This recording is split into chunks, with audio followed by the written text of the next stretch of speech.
আসসালামু আলাইকুম। আশা করি সবাই ভালো আছেন। আজকে আমি আপনাদের সাথে ভিন্ন রকম একটি ভিডিও নিয়ে আসলাম। আপনারা ভিডিওতে দেখতে পাচ্ছেন বাঁশঝাড় আর অনেকগুলো বাঁশ, একটা দুইটা নয়। এই ভিডিওটা করার মূল উদ্দেশ্য হলো যে আমাদের এখানে প্রচুর পরিমাণ বাঁশ আছে, যারা কনস্ট্রাকশনের কাজ করে। এখানে আপনারা বিভিন্ন সাইজের বাঁশ পাবেন, ছোট বড় মাঝারি, যার যেরকম দরকার সেরকম নিতে পারবেন, কোনো সমস্যা নাই।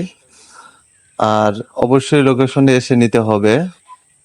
আমার ভিডিও ডিসক্রিপশনে ফোন নাম্বার দেওয়া থাকবে, অবশ্যই ফোন নাম্বারে যোগাযোগ করে আসবেন, আমি লোকেশন বলে দেব। এখানে কোনো রিস্ক নেই, ঝামেলা নেই, এবং রোড কাটের কোনো ঝামেলা নেই। বাঁশঝাড়ের সামনে পাকা রাস্তা, গাড়ি পার্কিং করতে পারবেন, কোনো সমস্যা হবে না। অবশ্যই ভিডিওটি সবাই শেয়ার করে দেবেন। আমার এই চ্যানেলটা সবাই সাপোর্ট করবেন। ধন্যবাদ।